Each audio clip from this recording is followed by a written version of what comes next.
It's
on this journey we will find our souls begin to intertwine.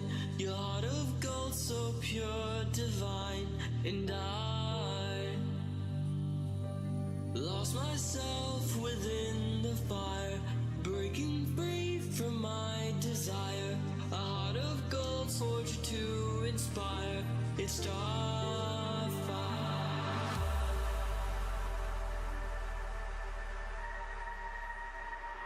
It's starfire.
So I've come to the conclusion, just a rotten piece of fruit.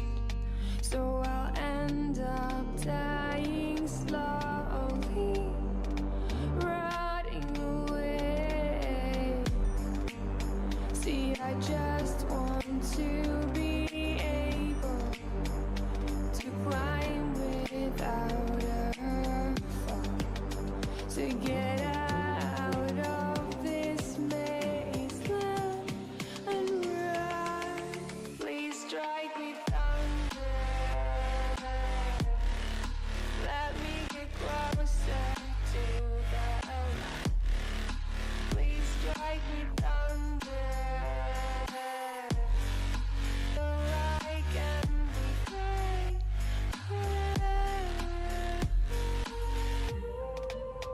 So I've come to the conclusion, I'm just one man amongst thousands. In this world I'll allow them, sure they'll do fine without me. The chemicals in my head don't work as yours, 'cause every piece of earth is a little bit of happiness.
I didn't think we could fall in love. Broken from the start, chained to our past. We had closed hearts. We are breaking free.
Now it goes.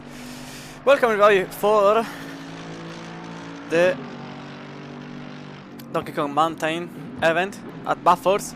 Apologies for the first seconds, but my microphone was not detected by OBS. I'm not really sure why. And the cars are extremely loud. Okay, now it's a bit better. Okay. And welcome for this race. It's going to be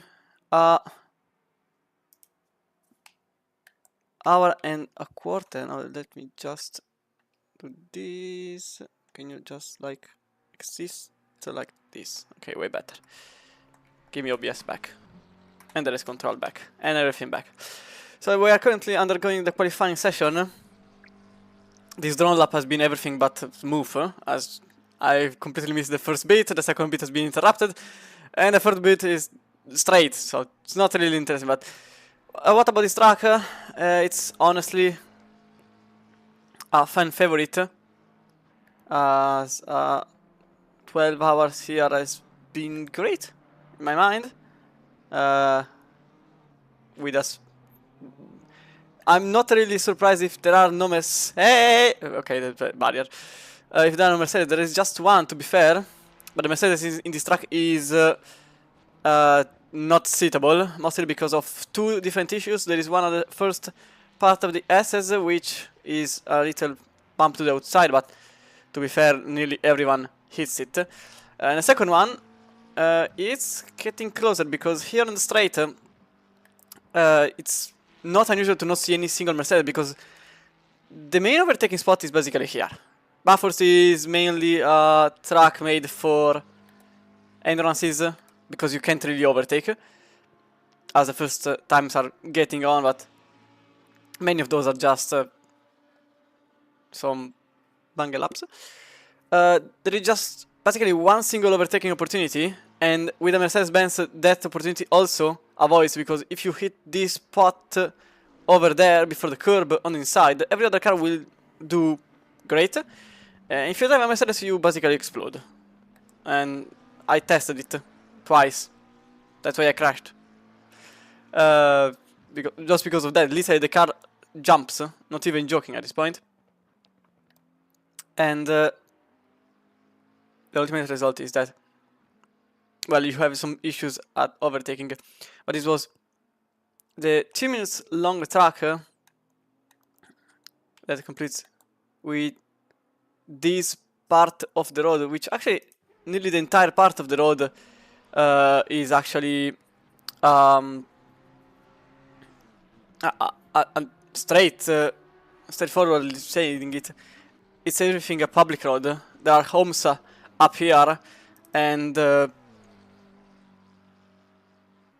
as such, this road actually gets closed. Well, not this part here of the road, but the straight the main straight where there is a start finish line, and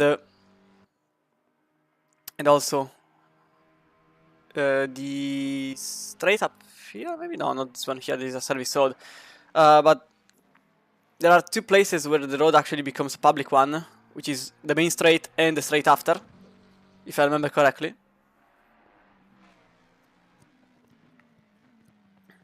I'm sure about these because you can clearly see the road from the left side and to the main straight. Skinan goes quicker in the 0.5. Garby goes further for now, getting an improvement for himself, but it's everyone is going to improve. There are 23 drivers up here for the moment.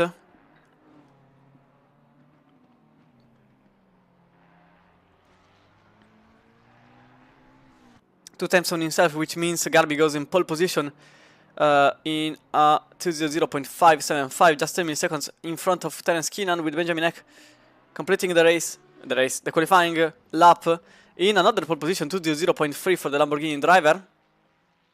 Number 51, there is currently Vincenzo Senatore.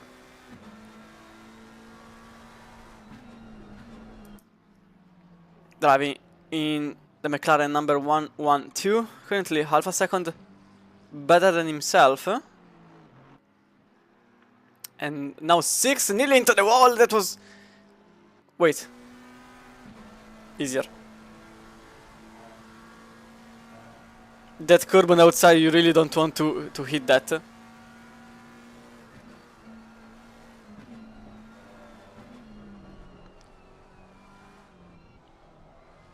The most difficult part here, if you lose the car, you create a pile-up. You don't have really any other chance to go. Locking your tires, it's not great there, a lot of ABS is required. And then into the straight, full sand.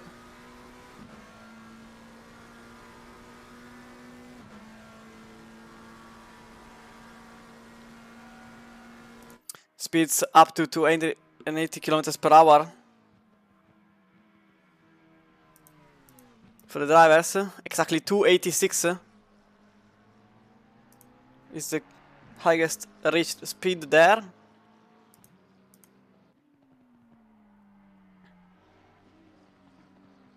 It's going to be a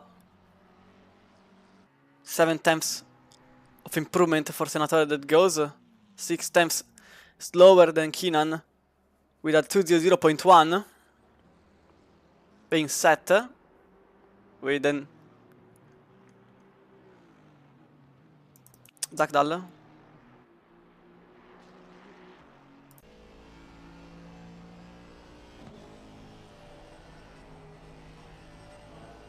As quickly as possible, but there is a car in front which is a very unstable Ferrari, and in fact to avoid him he goes into the wall, and unfortunately his lap is voided. That's the thing, if you hit the wall, that's it. You don't really have anything to... Well, to protect yourself. You don't have a runoff, you don't have... Well, there is a runoff, to be fair. It's just that you don't turn, you go straight. And not even for the entire time. Just half of the SS has a runoff. The other half is a wall. If you continue to go straight, it's just a wall. This track is one of the most dangerous in the world. And it's a bit unfortunate that we haven't got a proper buffer to 12 hours since the pandemic hit the motorsport and the world, and me and you and the lot. Since this one was one of the most awaited event of the entire year, and it kind of faded away after 2020 because of the fact that it wasn't really convenient going to Australia, and then the popularity just sinked. As the Intercontinental GT Challenge already wasn't great, but Bathurst was kind of surviving, and then even Bathurst couldn't match up with the whole lot, considering that Australia's regulamentations were actually harder and longer than Europe's one, so that's why Canada synced and never properly came back. As we're currently with American Gabby, which is 0.00 and now grass, so never mind what I was saying, he was flat on himself. But then going wide means that the track is not asphalt anymore, which means track limits, which means track invalidated, which means going slower and etc, etc. He's currently Craig Hill going 4 times quicker. I was following him.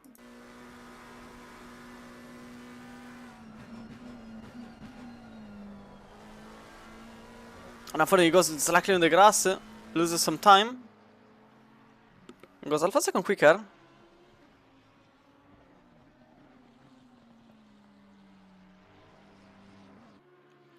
Against a lot on the outside. He goes in 13th place, so he gains a couple of spots. But still outside of the top 10. Compared to the Suzuka race also, that's a moment. Want to see it back, how it happened. I think he just went too much wide. Yep. Tried to recover it in an impossible way. And then hit the wall massively. So is currently 2 times quicker. There's also Nielsen, 1/10.5 quicker, which is actually good enough for, to be fair, not an improvement. He needs at least 2.5. There's also Garby improving a lot. 2 times on the first sectors.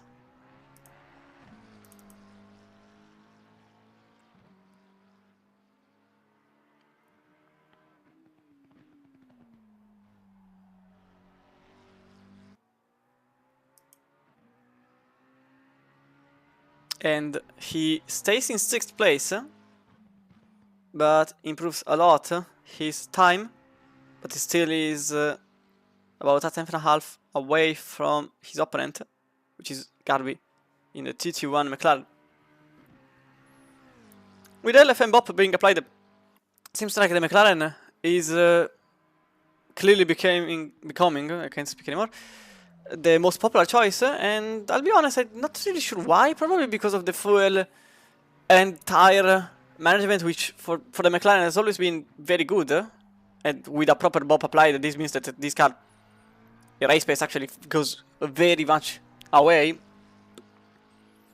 And with this BOP, actually, it's way more common to see a McLaren and a Ferrari than anything else, not because of the balances and the performances, but because of some little kinks in the performances, as Senatore went extremely hard on the curb, actually lost everything. We can see back from the cockpit cam, for the splitter is better. You can see he goes completely straight, it doesn't lift off, and that's too much to handle. And in fact, the car went pretty unstable on the consequential turns, and this lap will not be an improvement. Actually, an improvement will be made by Terence Keenan, the number 78 McLaren.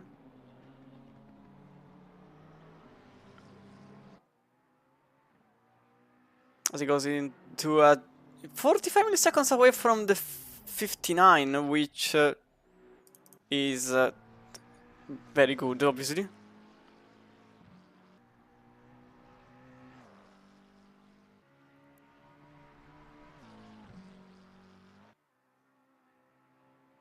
Garby still trying to push the limits as much as possible, a bit too much maybe there. Lot of engine braking. The qualifying is actually over, and he is currently improving by a bit of a margin. But, oh, that's a wall. Never mind what I said. Yep, that's another wall. That's more than a wall. That's actually the lap disappearing.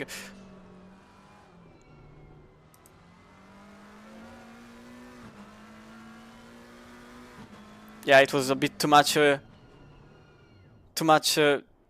greediness there, and the wall appeared. Or rather, the car appeared on the wall. Sure, which one of the two is better seated? Oh, that's Senatore going extremely! Spinning the tires, and again his lap is not a valid one because of that. 1/10 and a half actually is free in total being lost just because of the spin. Unfortunately, because if you lose a car there, and you lose the grip, the entire lap will be highly ruined. Because the part after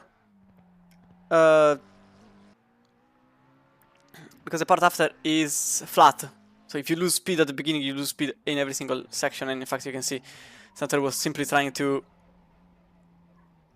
push the car over the limit because at that point there was nothing to lose, and as a matter of fact it didn't go well. There is still Brown on track, but his lap is not a valid one. In fact, he goes into the pit, and that's qualifying over for us.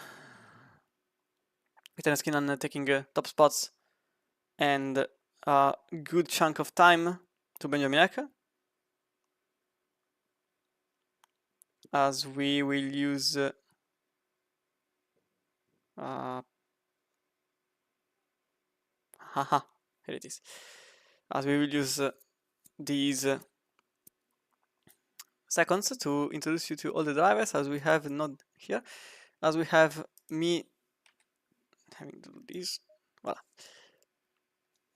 Give me this and give me this, because without OBS I can't see anything.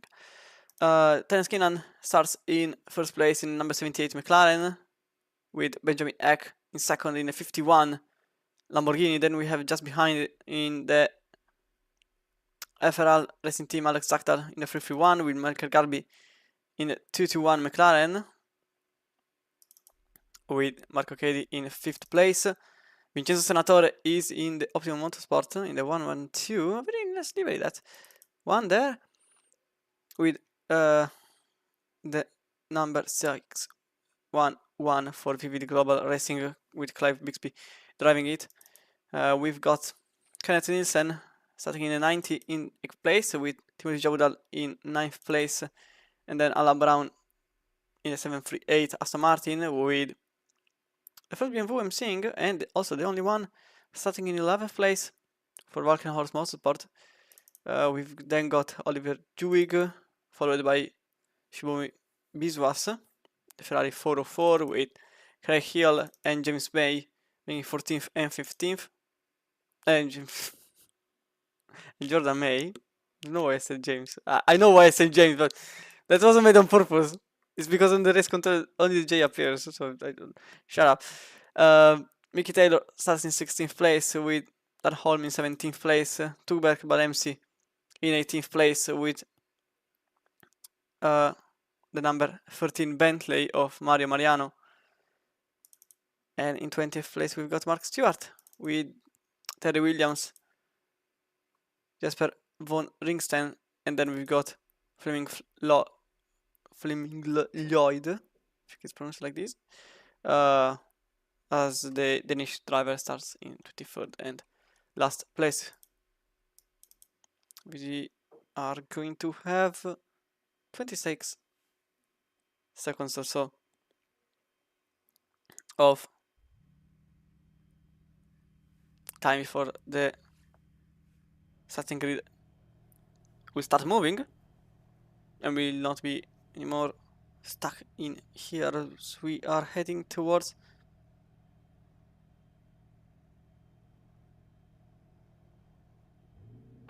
the very lengthy 23 corners long track.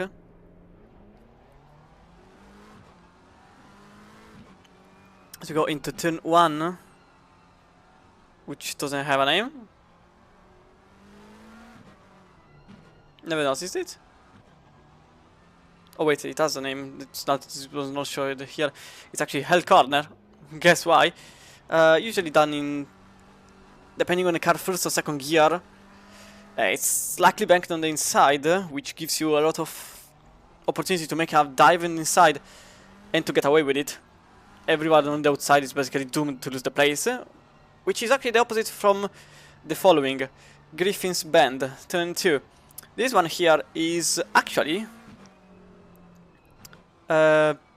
it's actually, you can see that it's banked, but because of that, differently from turn 1, which only the inner side is banked, the entire corner here on its width is actually banked. So you can actually go for the outside, even because turn 3 and 4 are left-handers, and you can try to keep your position and the momentum on the outside to be here on the inside, which is fundamental, because on the outside it's nearly impossible to make one. Guess why I said nearly? Hi. Because from the outside, turn 4 is suicide, unless you are crazy. Hello. With carry corner in turn 6, turn 7, 8, 9, 10 is basically one after the other, after the other, after the other. Flat out in qualifying, not so much flat out. Well, actually this part is flat out. And then you arrive here, where you actually start to lift off, not completely. About 60% on the throttle. You don't utilize the inner curb. You utilize the outside curb for the first part. This part here, you don't go over the curb unless you've got soft suspension, otherwise you basically fly somewhere, not really sure where. On the inside here, you don't want to hit the curb on the exit, but inside yes, because on the outside, on the exit, the curb actually has a sort of difference of altitude, and you basically, your car jumps off. And then you've got the S's and the dipper, 12 to 17, basically made on the lowest possible gear, not braking because otherwise your car is shaking all the way around, so you try to lift off as much as possible without hitting too much the brakes. And here, a lot of ABS is required, otherwise you lock the brakes, you lock the tires, and you consume your tires, which is fundamental to have a very high ABS on the section only. Hairpin being done in the lowest possible gear, so first one, and the outside, sometimes you hit the wall, but it's not a really a big issue. You just have to be perfect on the exit, because you've got Conrod straight. Reaching the rev limiter on the highest gear to 186 km per hour maximum possible. Fastest point after Monza. I actually don't think that Monza can reach it, to be fair, because if I remember correctly, this one is actually the quickest point of the entire game. You can overtake on the inside. You not advised to do so here. It's more recommended to wait until here. Hard braking zone into the chicane, which is actually the chase. Turn 21 and turn 22. You can go on the inside here, but you risk to have your car unsettled. You can go on the curb here without any issue, but don't go on the grass, because otherwise you get the same as earlier on. There is a little altitude difference between the exit curb and the track itself, so your car jumps off and you kind of unsettle it. It's very common to unsettle the car here, it's not really that rare. And then you brake at 120 meters, not really, because you actually brake here, 70. Just after there is a little spot of burnt grass where you usually brake, and then you've got the outside here. Very useful if you want to make an overtake from the outside, since this part here is extremely short into this final straight. And green light now, away we go with a perfect start by Terence Keenan. I'm seeing that Benjamin actually lost some time. Alex Zachtal is probably keen to making something. I can't really see anything from here. Actually loses the place for a moment and then gains back. Then we've got Senatore overtaking the Mercedes behind. We've got also Bixby trying to go behind, possibly tailgating, maybe even Bob drafting. Actually, Senatore does something odd. Actually gives lifts him to the car behind. Not really sure why at that point. It was way more convenient to give it to the McLaren. And also seems unsettled for Garby, that goes extremely wide, loses the time, and gets behind a place into 5th place.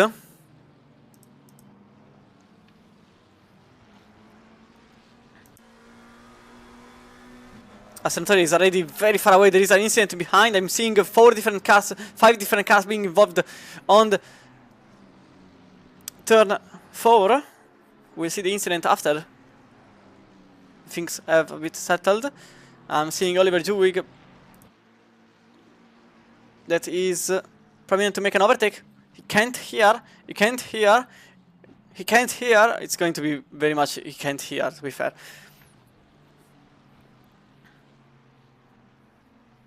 In fact, he set us behind for the whole time, and he just has to wait for the straight, which is the only opportunity for Oliver Dewey to make it happen. Meanwhile, behind, several contacts have happened between 6611, 96.305 and others. We'll see it after the first lap. You can also see from the mini-map that several cars have been put, I won't say out of contention, but nearly, as no overtakes happen here. I think you can go to try to see the overtake which took place. Oh, there's actually a car having some troubles here. It's Jordan May. It's really fast there. And he lost 2 places because of, I think, a terrible exit. Because he definitely had some gap behind.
It was nice to give some engine noises. Meanwhile, I want to see what happened here after things have a bit calmed down. We can see maybe here. Oh, there were several cars going to an impact, but I'm not seeing exactly which ones. Okay, here it's a bit clearer. There are several bounces. There is actually a Ferrari that makes contact with the car number 11, which then makes contact with the Bentley. That's what really happened.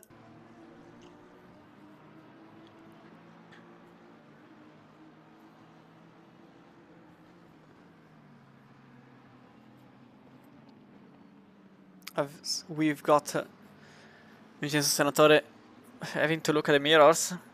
There's also Kenneth Nielsen going for the move on parts, but doesn't happen as of now.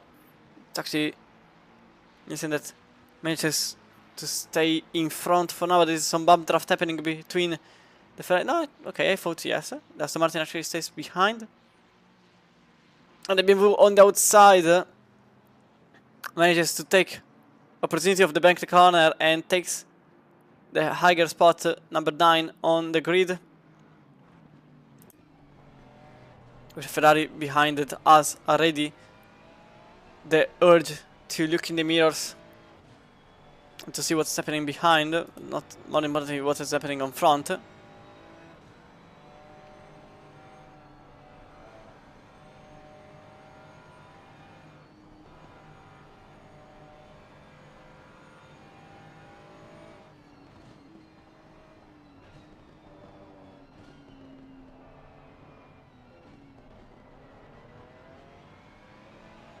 For now, Nielsen stays there and doesn't do much to interfere with the drive in front, so this means that the rFactors are now behind. There's also a good fight here with a blue flag, the McLaren, which lets everyone pass by. And Senatore, KD, Bixby and Garvey are all battling for the position number 4.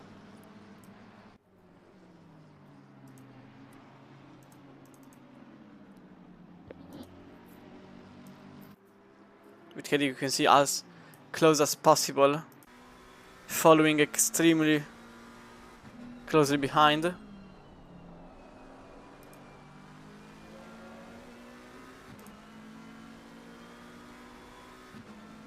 Goes on the right side of your screen. Momentarily, then he gets behind the back again, considering that he doesn't probably have the strength to make a pass, and in fact he stays behind there. Doesn't go through.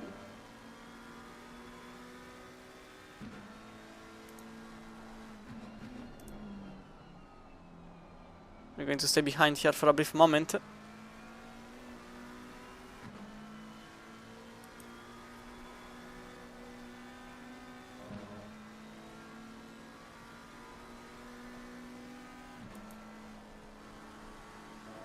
There's also Bixby 2 times behind. Caddy 2 times behind the Senatore. I don't think that anything will happen here. Possibly we have to wait until the straight to have something.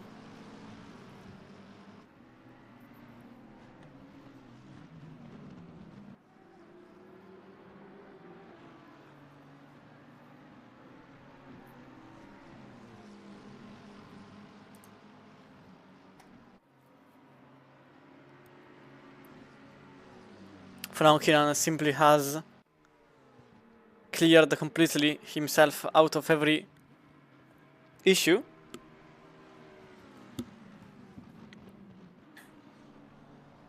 It's Zagdal behind, having some discussions with Ek, but not too many.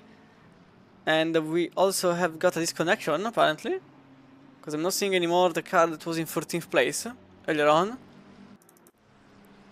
There is also Nielsen and Brown. With Nielsen that loses the place on the Aston. Little tap behind, a lot than a tap. Actually, it's a crash completely because the Aston is now off the track. And in 14th place. You can see what happened. You can see from the splitter. He hits him. Goes into the wall. This is Brown getting overtaken by everyone. Now back in 14th place. With Hill following May in 13th.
As we also have behind Caddy and Bixby. With Bixby that tries to take the outside in the last turn. Highly difficult there with the McLaren of Bixby. It now sits behind again the Mercedes number 737.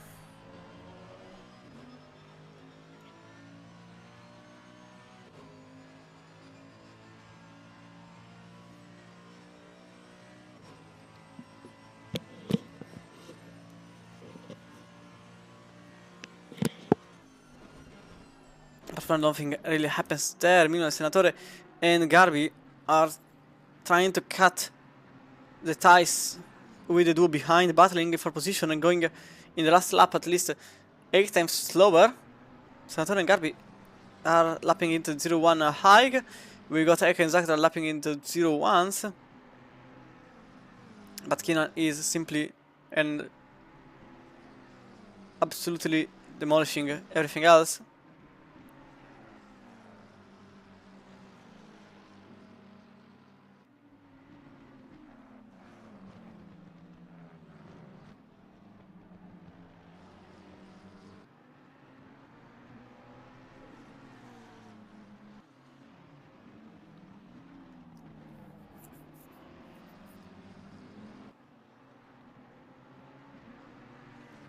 So there is alpha second between the first, second and third. We got alpha second between fourth and fifth, and we got way less than alpha second here. You can see the Mercedes is struggling to cut the ties, and actually the McLaren is managing to recover them, getting not even meters anymore. Actually, it's frankly more than just a meter, but not more than 2. Now it's way more, less than a meter. It's actually centimeters apart. Now it's back a meter, but sideways. You can see how close they are. Bit of a worse exit by KD. Bit of a better exit by Bixby. But on the outside of turn 1 is a bit unthinkable. That's why we'll try to have a better exit into turn 2.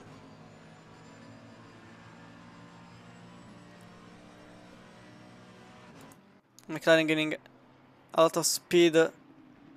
Turn 2 on the outside is difficult but not impossible, although McLaren can do such things for now and keeps the pace behind the Mercedes.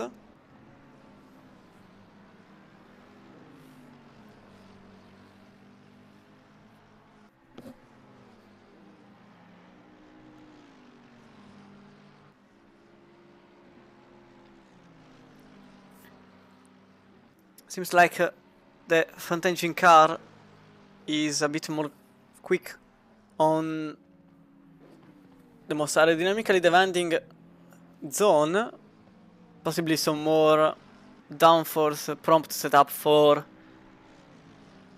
the FRL car, but I really think the McLaren behind has put a lot of effort into the low downforce sections, which gives a bit of a speed boost.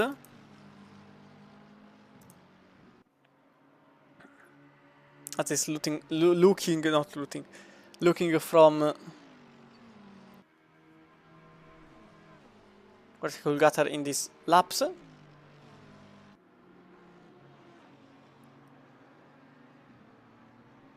But ultimately every step is highly prompt into the low settings rather than the high ones.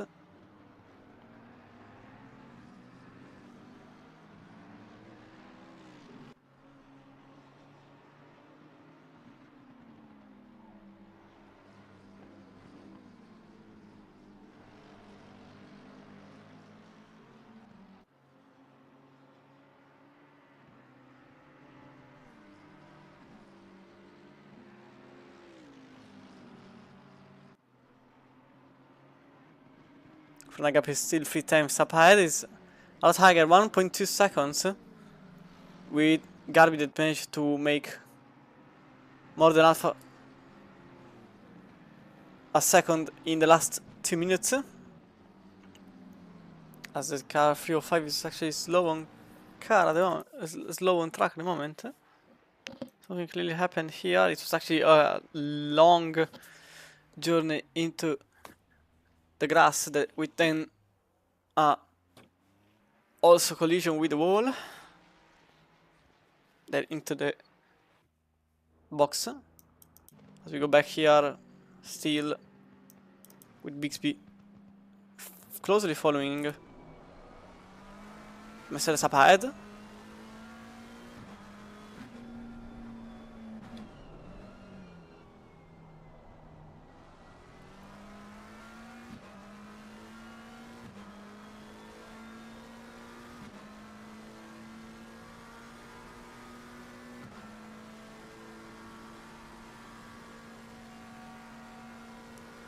This is odd. Why is he going out of the slipstream? Not really sure there. And you brake usually at 120 meters. And you can see the McLaren is way quicker on the exits. And yet again going out of the slipstream into positioning, 70 meters, into brakes, full send. A bit out into the curves. Probably he just wants to get closer and closer as time passes, but not to get ruined too much by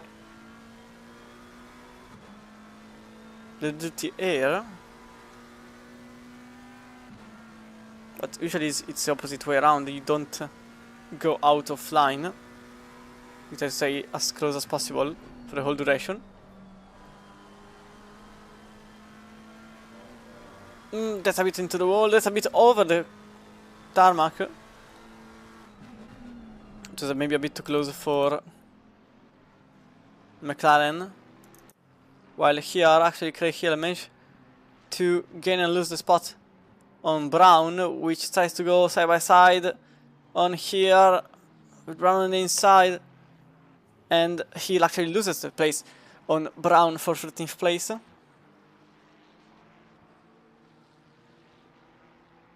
He went on the outside, which was a bit difficult, but that's why you try to go to the outside, because it actually benefits you a lot on the long term.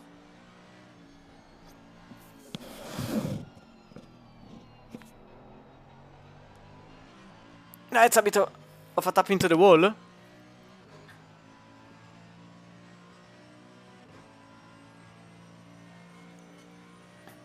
Possibly some damage. The issue here is not having side damage, because side damage doesn't really ruin your race, but obviously having some front end damage here will be catastrophic, considering how demanding it is on the front end.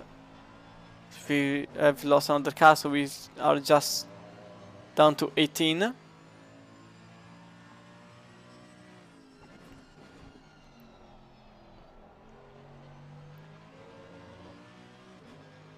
We started that dives into the pits. That's very odd and bold strategy. I don't see any damage. There is actually some damage to the car. So possibly he is repairing that. I'm not really sure what and where it happened.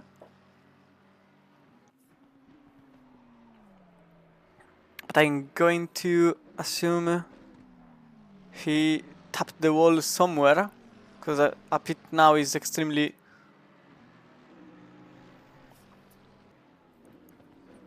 early.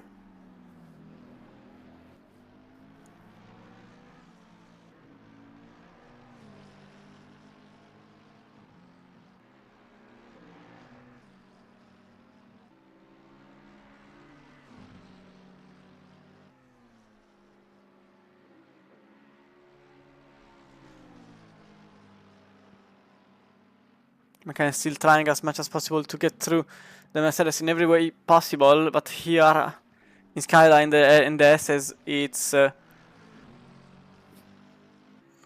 very much an impossible task to ask for.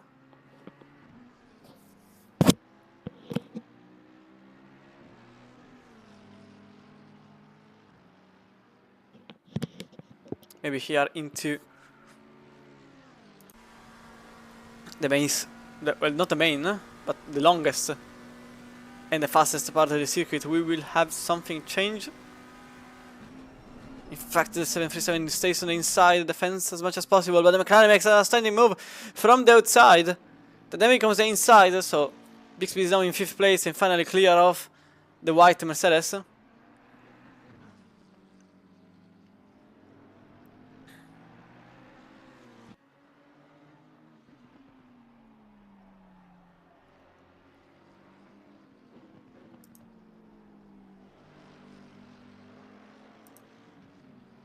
Bit into the curb, the external curb and the grass for Caddy, which doesn't help him at all. Actually gives Bixby a chance to slip away. Sensore, actually, I just think he did a very repeat for different reasons, as I'm not seeing huge damage on his car. There was some damage, but only 5 seconds. Not really worth so early pit.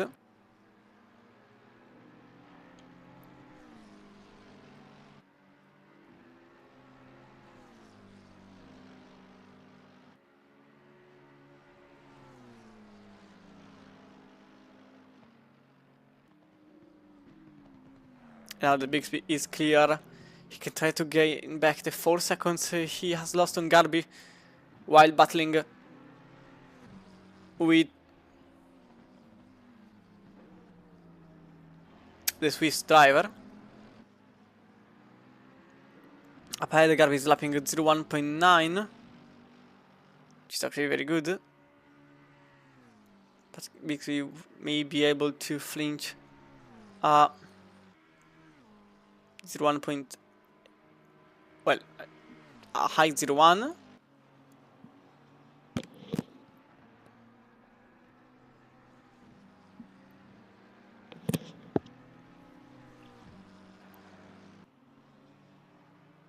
And in fact, I'm very interested on his lap time. Last lap for Garvey was at 02.1. Last lap for Bixby was at 01.4. He is currently the quickest car on track. Not even joking, he's literally the fastest car on track at the moment. He just gained 7 temps on the Swedish driver behind.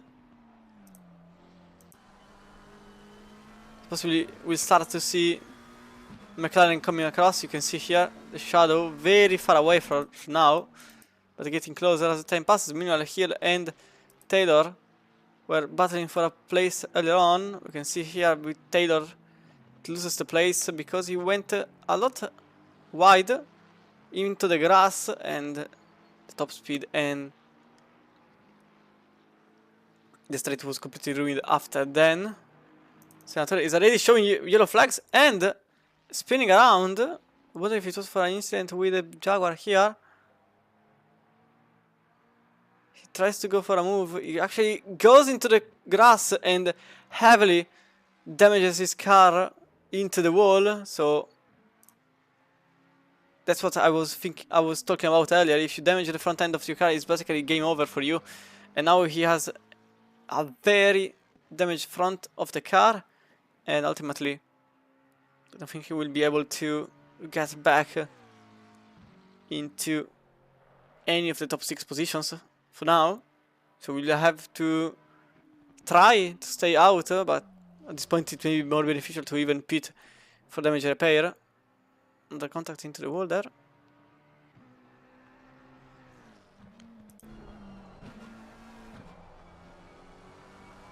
Another one.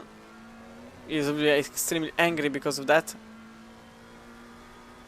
He will try to push as much as possible, but his car can't handle anymore. It was extremely wide. Another tap into the wall. Yeah, he's driving as quickly as possible at this point. Absolutely sanding it. Another.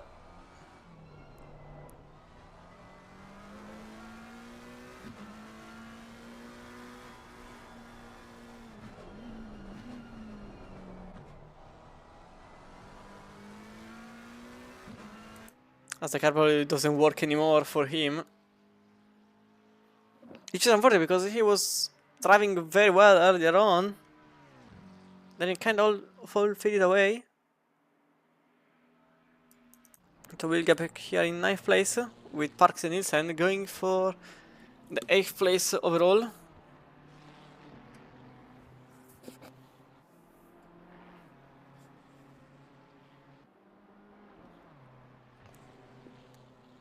Go for a bit of a splitter drive with Kenneth Nielsen.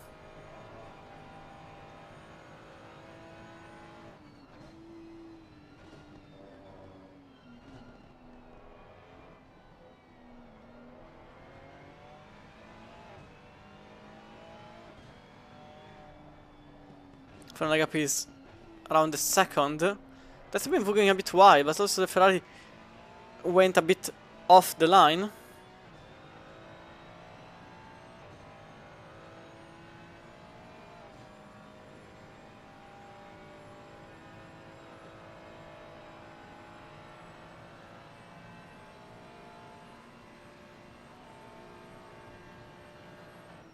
There's now a little bit of a second of gap between the German car and the Italian manufactured one. Front engine against back, or rather middle engine.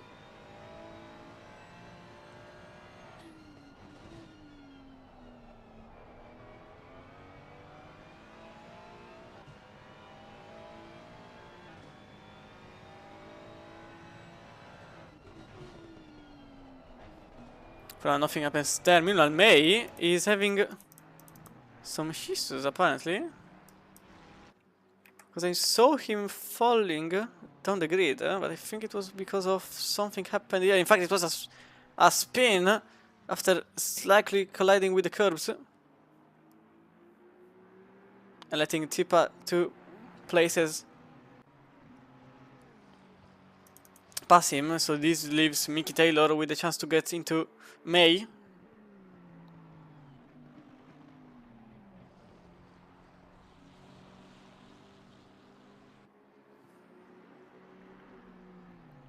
But in all of this, I really think that BMW here has something else to worry about. As the Ferrari is getting very close now.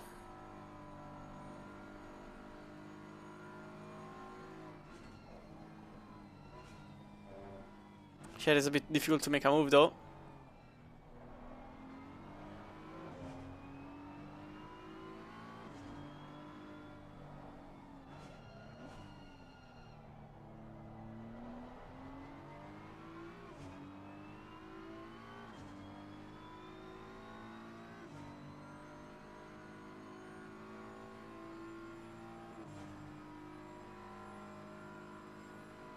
Ferrari stays a bit far apart as Senator is back into the pits. Possibly his car can't handle anymore with the damage received, and he is now into the pits. There is now Garby also was gained back by Bixby, mostly because of a mistake of his own, because he lost an eternity. 204.0. He went twice somewhere. I don't know where because I didn't see any yellow flags. So this means that now there is a battle for fourth place that may sparkle on, as Bixby was already pretty quick. 01.5 the last lap there.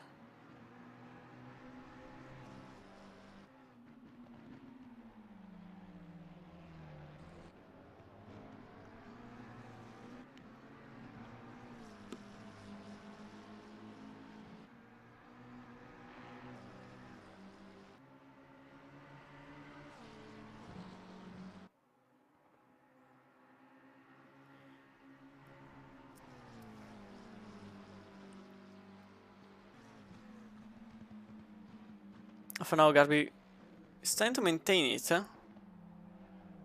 Well, he has to, otherwise he loses the place, that's for sure. That's a bit of a lock into the tires.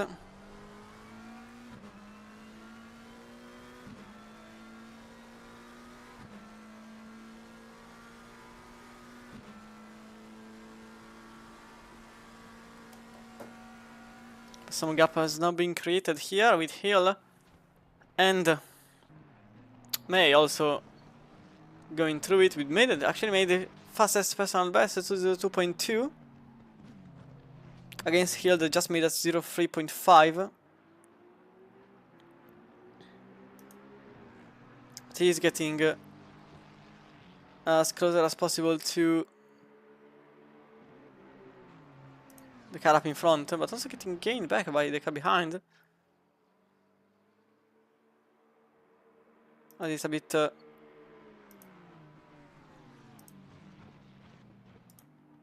difficult for now. Hill as it went just over the curb, but May actually went even worse because he nearly lost completely the car with the rear that was going sideways for a moment.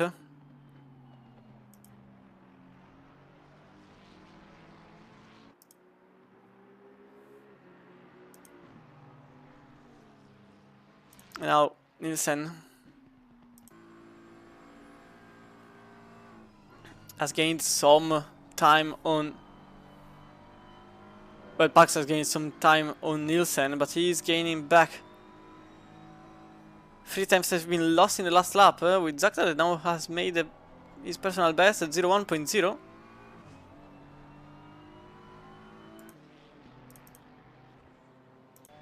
As we will follow here the Ferrari driver number 90 into the mountain.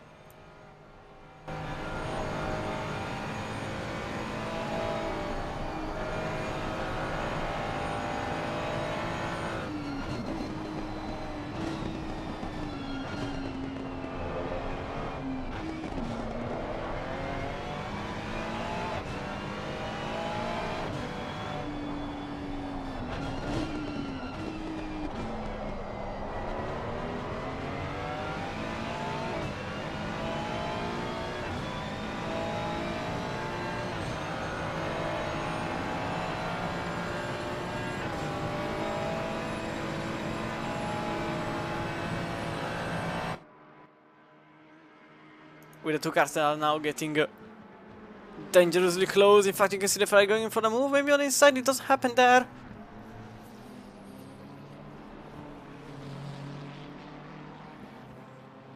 Maybe, just maybe, it can happen here. As I'm seeing a couple of cars going into the pit. It was Jabadal going to the left. Flashing the lights is the Ferrari behind, but Parks doesn't flinch. Actually stays where he is for the whole time.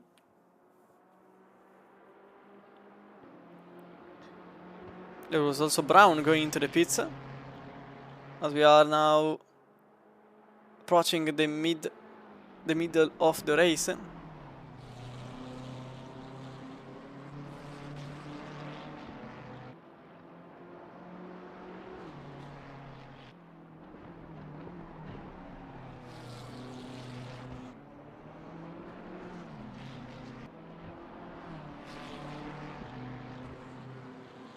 It was a bit too much sideways for the Ferrari, nearly completely losing it into the left-hander.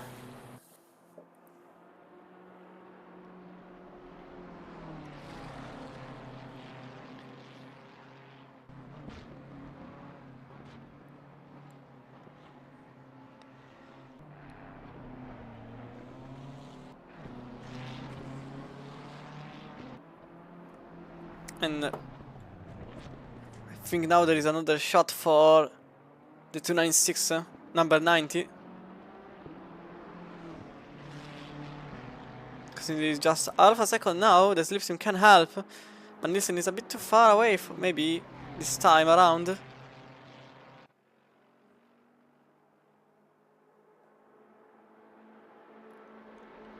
As now Terenskinen goes into the pits for the mandatory travel into the slow zone.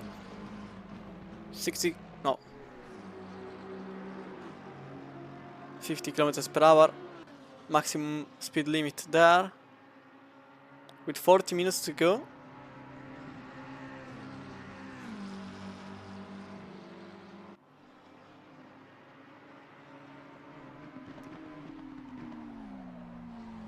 But some time is now being created by Garby, since he's trying to get rid of the car behind, set to the personal best 01.5.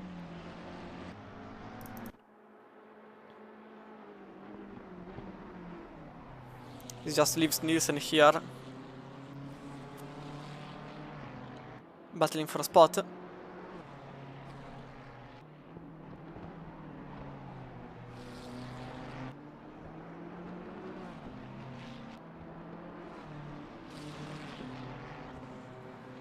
For the 6th place overall, for the 17 cars still driving in the race.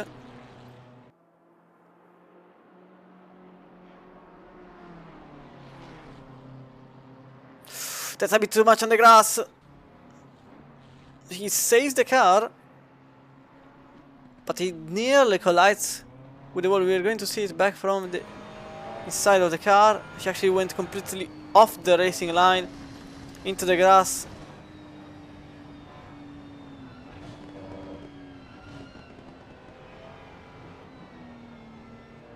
And almost losing completely the race on its entirety, but he managed to stay at least in one piece.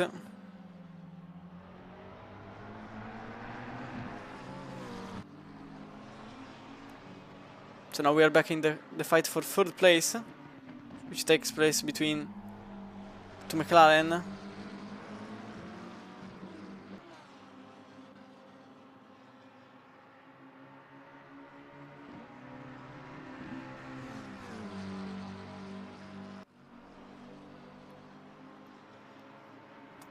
With Parks now into the pits, trying to undercut the car behind, which actually goes further away. Me trying to go for some clean air, not really sure there, as Bixby went for fastest lap personally, 201.332. Terenskinen still unbeaten. as his 200.9 still is the quickest and fastest lap. Wonder if there are damage repair for the cars into the pits. Not really, because Kieran went in, changed the tires and went off the Ajax.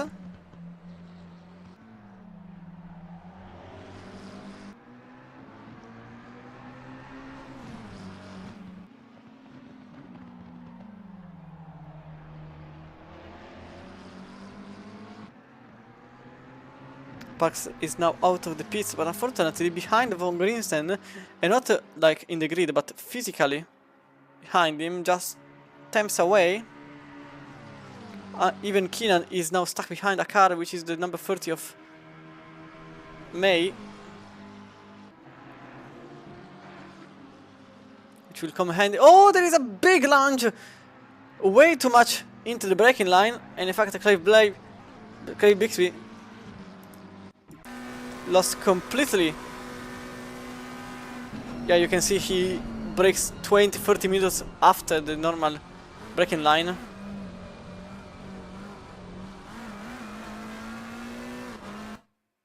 And he consequentially went into the pits to change the tires. Meanwhile, Keenan luckily finds his opponent in the straight, so he ultimately doesn't lose anything. Even if the Ferrari behind wants to fight back. Not sure why at that point, but whatever. Sienna is now getting rid of May. That still has a pit to make. In fact, he set us behind, understanding that it's not his race. As Keenan actually lost a second there. But he had 3 of advantage, maybe 4 even, so it's not really the end of the world.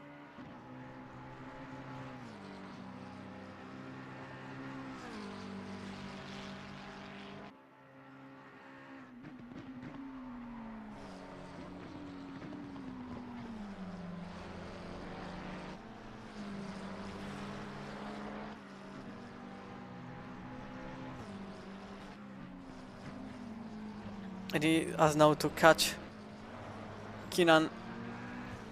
Has to catch Hill 2 seconds up ahead. I think he will go with a lap with the leader, considering there aren't many battles ongoing, so we're going with him for a bit.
As we went for a little lap ride with the former quote-unquote leader. He's in 5th place, but he has a lap of advantage over, well, more than a lap of advantage over everybody else in the pits, so he's trying to undercut the whole lot, but he's currently lapping at 01.8, which is not a fantastic pace, since his opponents are actually lapping quicker than him at the moment, with Zagdal 1.6 and Garbis 1.6 even.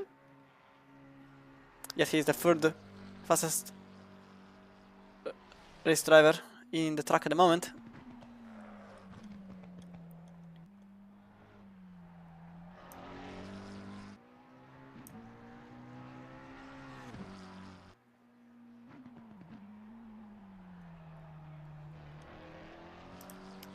Nearly all of the grid made their auto repeat, with just missing the first 4. May, Lloyd and Von Ringsten in 10th place. Only these drivers here have to still make a round into the pits. For now all the drivers are highly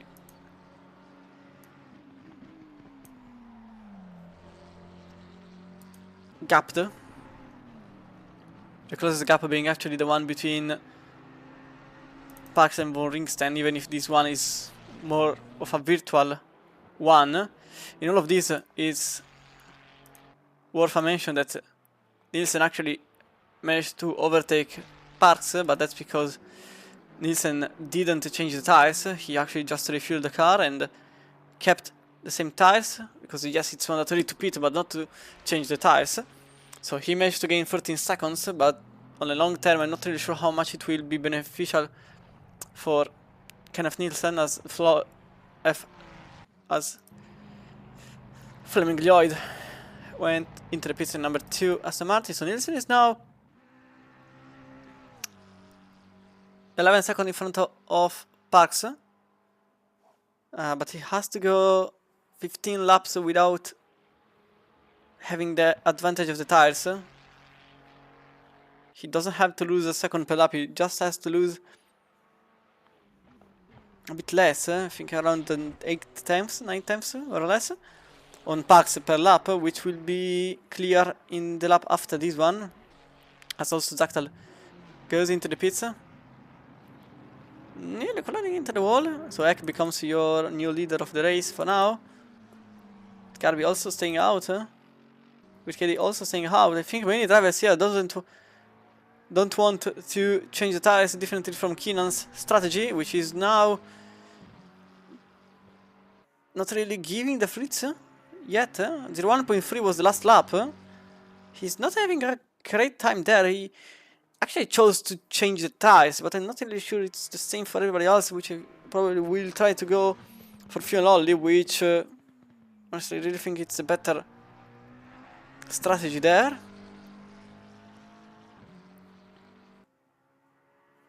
Unless this lap here is like at 0.4, then I will change the idea completely.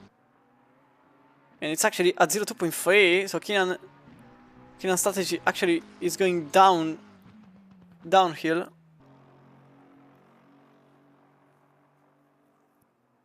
It's not really giving fruits. In fact, he already lost the position on Zachtal, which just made a 17 seconds pit stop.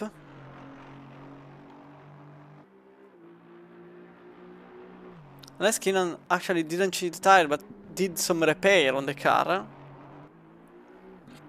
then it will be completely different, because he is not gaining anything, and I don't think he actually changed the tires at this point. He may have repaired the car, but I'm not really sure where he crashed or made contact with the walls. One thing is certain though, he did lose time, and a lot of it.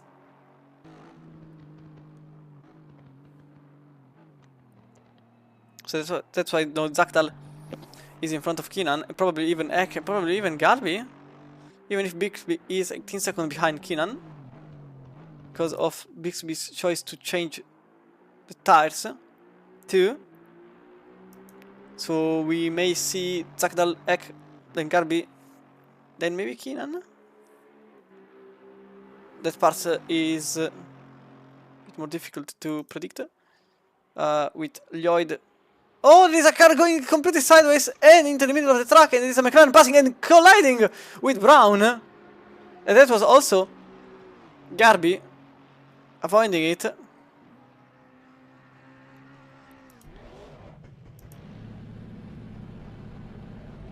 So, a bit of an issue between Jawdal and Brown. With Brown's car that was essentially going out of control, with the McLaren colliding with it, and then Garby passing it just barely out of the Aston's path, which now will possibly have some rear end damage. So not just the top 3 has to go for a pit journey. With Jordan May that goes sideways and into the wall, you can see, colliding with the rear into the barriers. It's going to be heavy for him. We're going to see what happened. He locks the rear and then he goes sideways and heavily collides with the wall. And that also Jabudal that went into the wall briefly.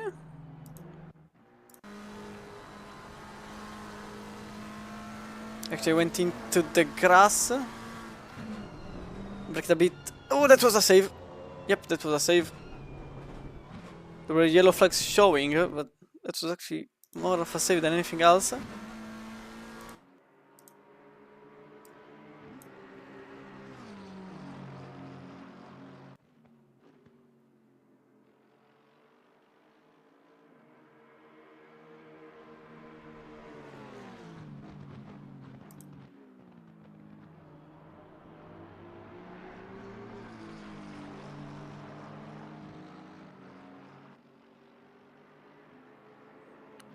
As Garby went into the pits now, and Jabudal will try to defend his position against Brown.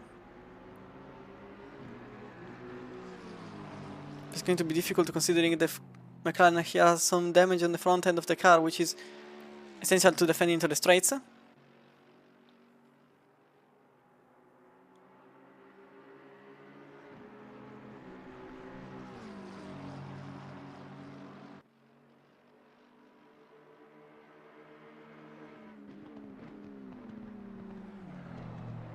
So Garby now is in 4th place.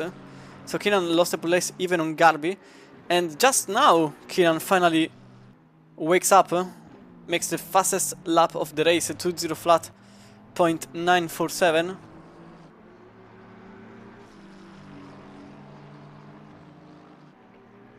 A bit too late though. As Jabudal went into the wall, just as the camera was fitting into the wall on the left side, you can see the car completely unsettled there. And once again into the curb, and into the barrier, and then into the wall again. Want to see from this visual though, if you can see anything. You can see from here that he goes into the wall. And we just saw the remnants of it. And then again into the wall again. Car, ooh, just barely not colliding with Zakdal. So that's basically a race over. I think it is a race over. You can see what happened. Went straight there. The car had some suspension damage at this point. And then just collided again with the wall. Again with the wall. And then it was just this at this point. So that's why he's not in the race anymore. We lost another one. Exactly, that was very close to having some damage too. So Dakar now your possible leader of the race.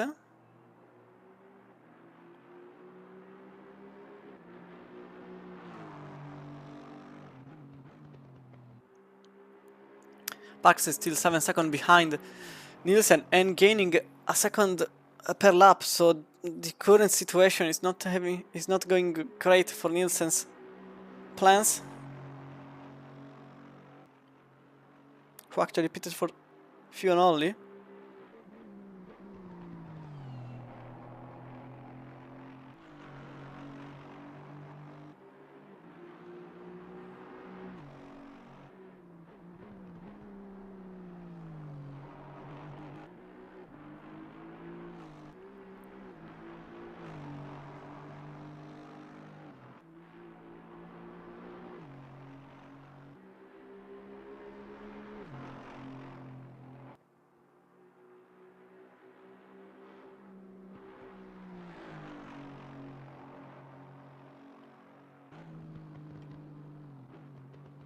Zakal is your possible leader of the race, considering that Kenya Hack still have to make a pit, but just by going through the pits, you utilize 28 seconds just to go through.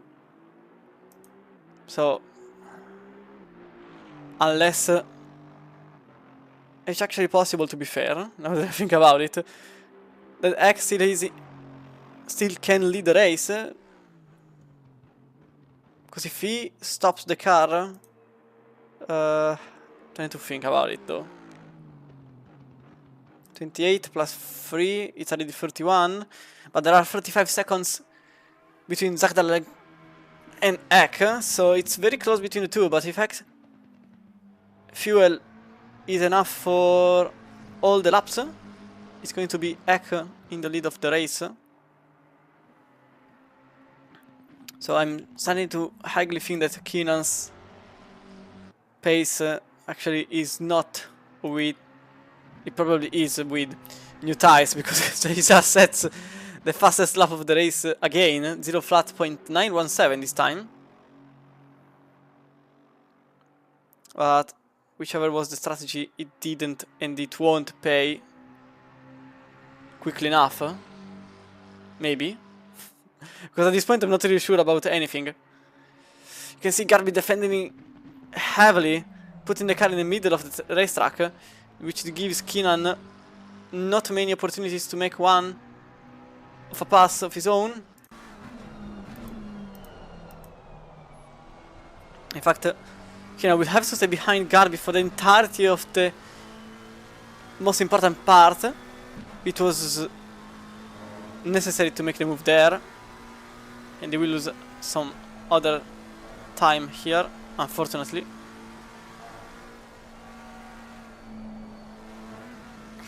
Oh, that's into the gas for Garby even. Possibly Keenan will be furious with this happening.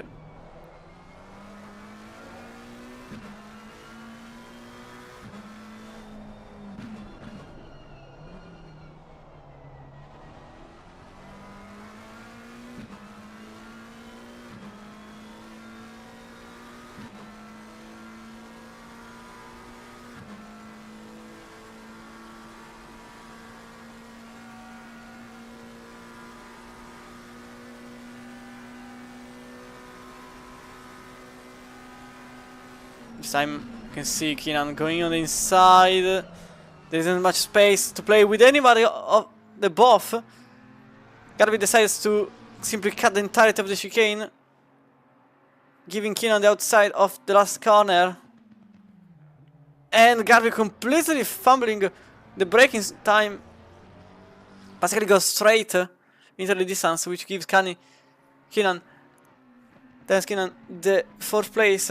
But at the expense of losing 2 seconds of time.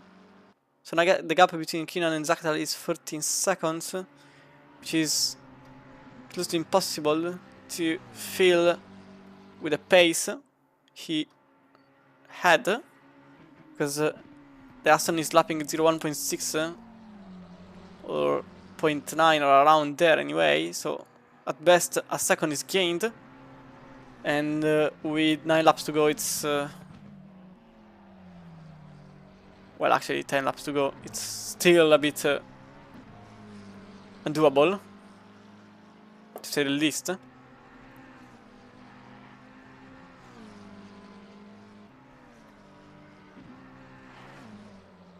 Oh, that's also Garby colliding with the wall. I wonder if there is some suspension damage to the rear of the car, though, because that contact was very hard into the wall, but only with the tires.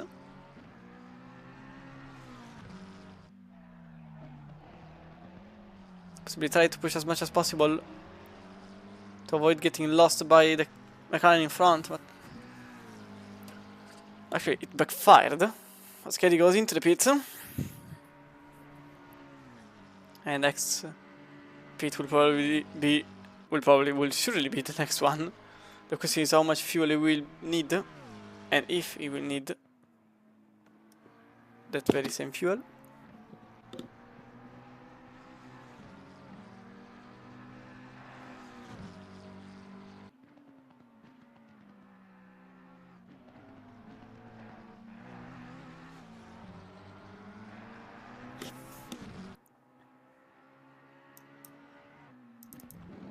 So actually KD lost the place on Keenan and on Garby's place too. So McLaren 321 is now in 4th place even after the battle and the contact. So this is just leaves the question of can Eck manage to stay in the top of the entirety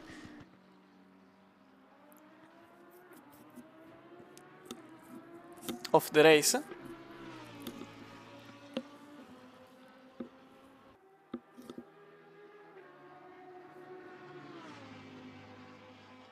For now it's actually not impossible. Pit for KD was 14 seconds long. That's the amount of fuel he needed. If Benjamin X car can go until the very end, he will just need to stay stopped for a couple of seconds. Ajodame is getting he's getting quickly approached by the car behind.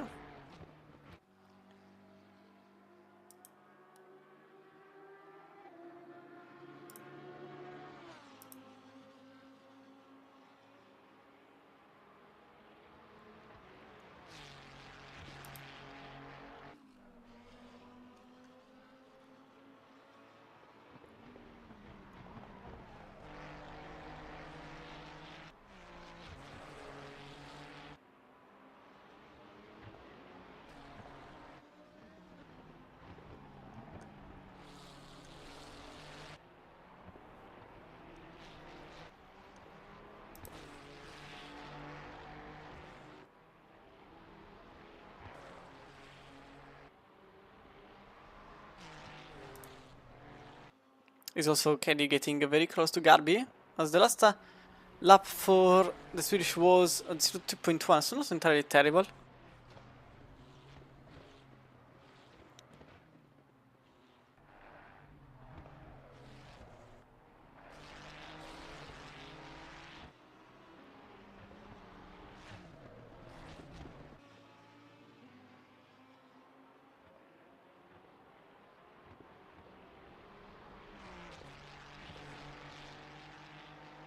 Salam Brown is now into the wall. Possibly because I saw some yellow flags.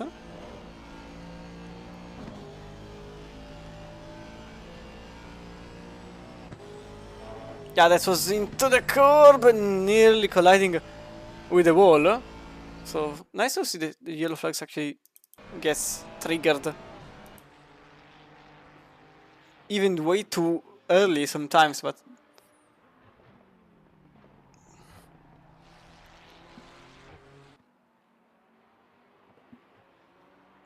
better too early than too late, especially here, considering the difference between a crash and survival of the whole field. Basically gets around those 3 times between seeing what you have in front and reacting to it.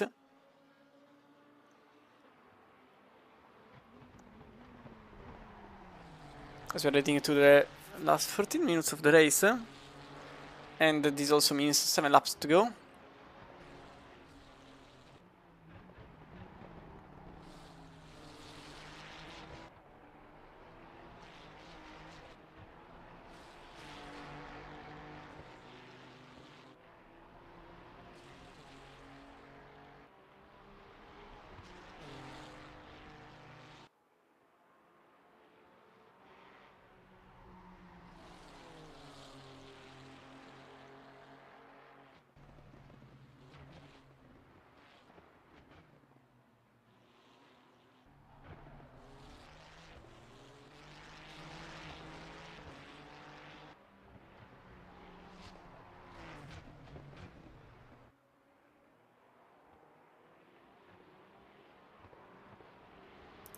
So Gary is now half a second behind Garby.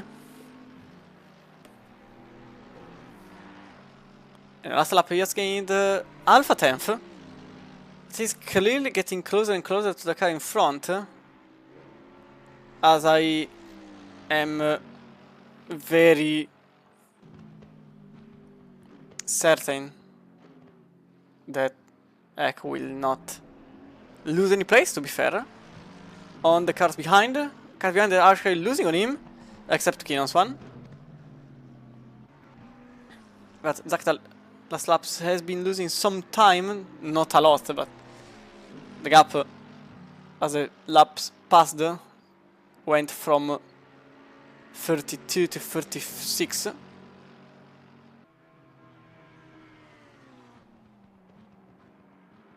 No, 34 to 36 because it wasn't 42.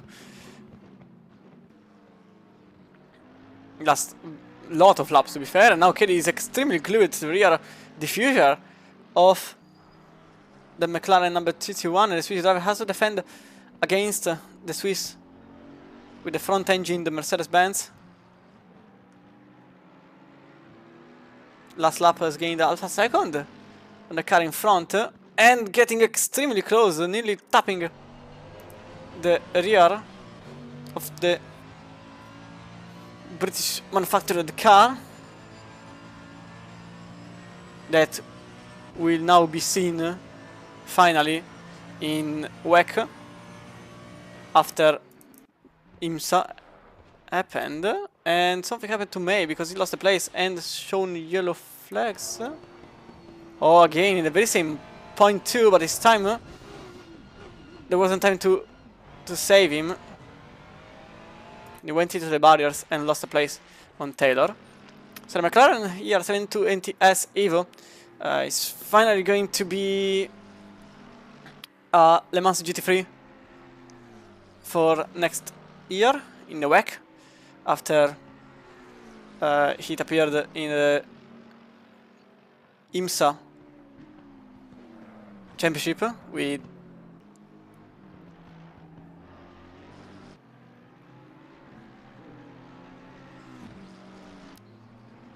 Inception Racing. Okay, I wasn't remembering the name. Inception Racing, that probably many Porsche fan knows and recognize because of what happened at Petit Le Mans. But from next year, United Autosport will drive 2 McLarens for their participation in the WEC, since the LMP2 cars are only eligible for Le Mans 24 hours.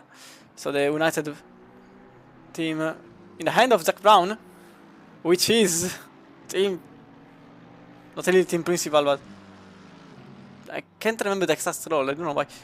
And usually it's not team principal, it's rather team owner, sort of the McLaren, F1 and IndyCar.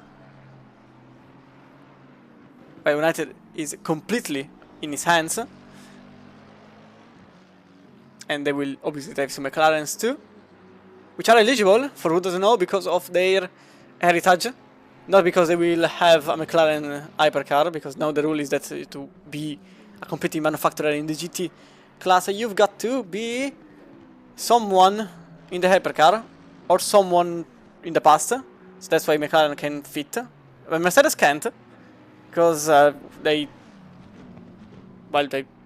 don't really have had, or will have any plans, or any higher plans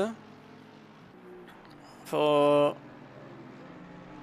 the endurance series. And that's also why Ford is an eligible GT car with Proton, with Proton Racing, because, well, Ford GTE is a thing, mainly because of that, to be fair. It's not really any other important thing. So that's why we'll see some McLaren and Ford, but not a Mercedes. And the GT3 Evo will be the first time we'll hit the Le Mans track. Obviously inside the GT there will not be any Audi. Yes, Aqua are angry with them, clearly, because they could have had a shot because of their heritage, same with McLaren, actually more than McLaren. If, you know, Audi R10 and the R8 and the GT R8 and and etc, etc, etc. Multiple wins in the top class. But yeah, the LMDH exploded because of F1. So now Aku is like, lol, no, you can join. Unfortunately, because many teams were actually keen to using the Audi, like VRT, which now is a BMW team. And so, especially to all Audi fans, me included, this was a great news. That should be all, theoretically. Even if some Audi are still on track in the GT World Challenge. But currently, the Mercedes is trying to beat the McLaren actually on the outside of turn 3, which is highly difficult there. In fact, it doesn't happen. The McLaren stays on top on the inside of turn 4 and keeps the momentum high, keeps the 4th place. It doesn't leave anything to the Swissman behind.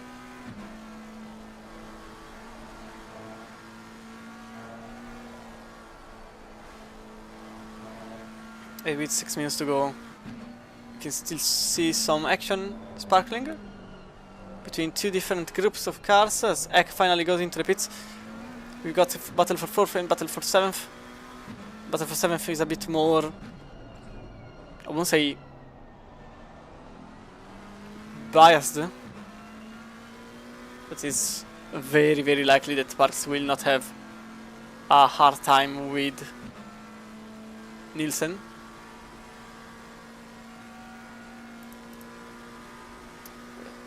Eck was stationary for 8 seconds only, so this means that Zaktal will not be able to have him, and Eck will effectively stay in P1 until the end of the race.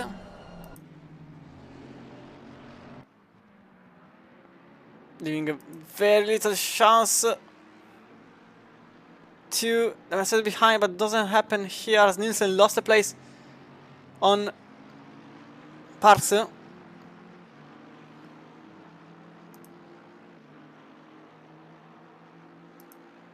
This time is a bit difficult here because the McLaren keeps the inside. There is a car actually on the outside line, so Mercedes couldn't do anything there, and the McLaren keeps the outside, or rather the racing line.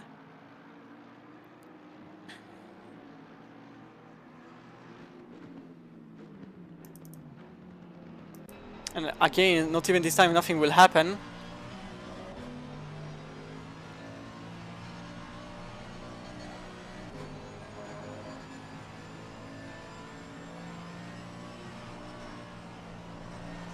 The Swiss one will have to stay behind.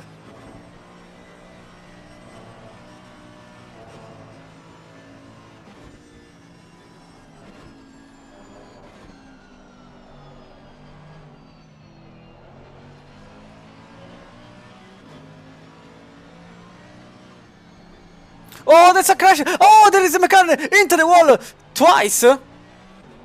And this is Garvey completely losing everything he has made so far. And too much regret, going too much into the inside wall, the inner wall, and then getting thrown into the outside ones. Into the outside once. Effectively, because it was more than 2 different walls. Kind of.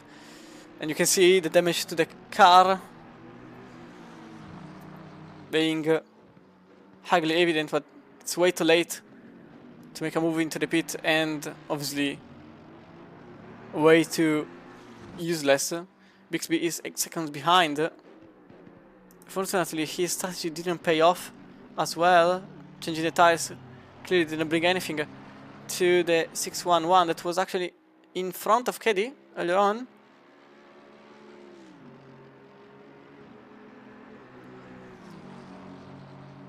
In perspective, I don't think that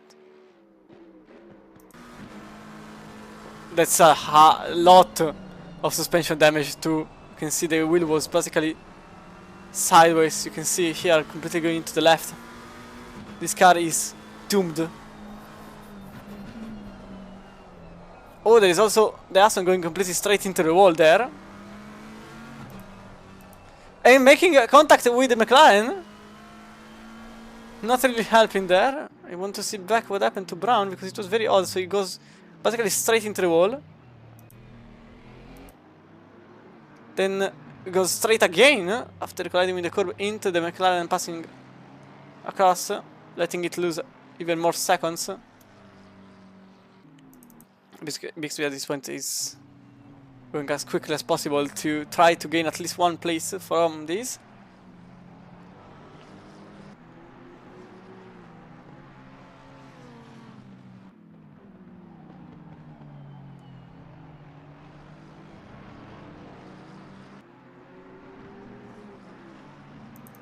Consequently, Jordan May is about to lose the place on Von Grinstein. As you can see, Eck is currently crossing the line in P1.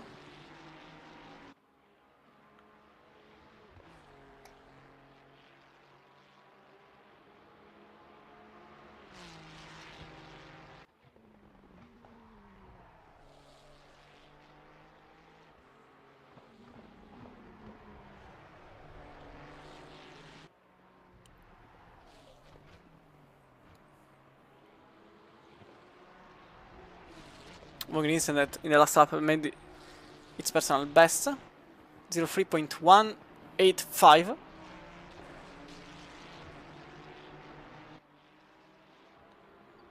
So it's likely that this overtake can happen. This one certainly will, in the shortest amount of time.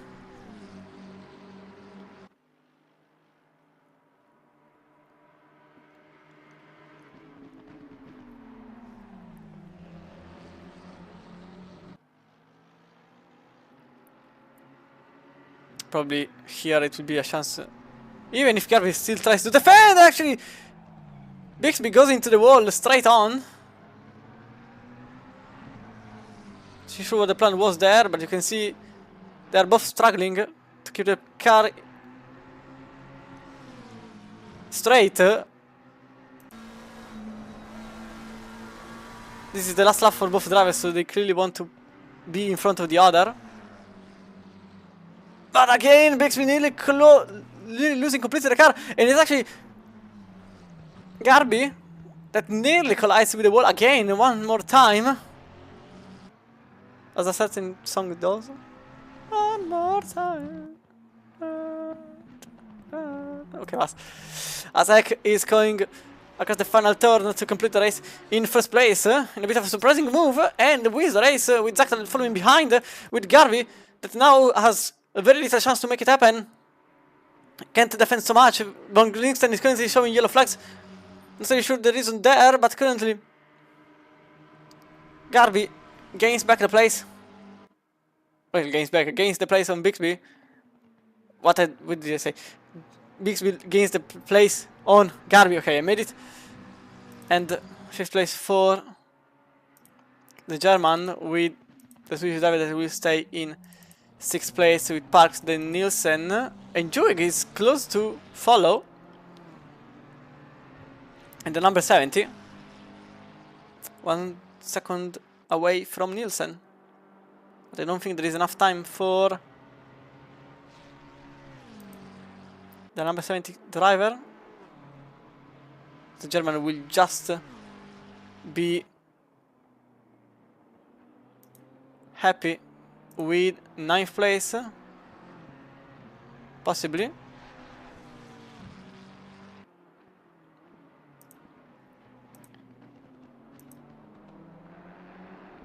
It seems to be like this. In fact, Nielsen will complete the racing place behind Parks, but in front of Juig, with Hill going to finish the race in 10th, with Taylor in 11th, and Jordan May is going to be last one on track. So Hill crosses the line.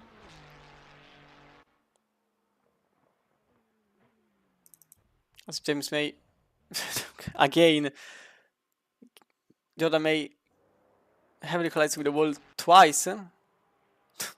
I'm deeply sorry for Jordan May. I don't do it on purpose. I'm terribly embarrassed because of this. So Taylor completes the race in 11th, and May essentially completes the race in 12th with what remains of the car at this point, to be absolutely honest.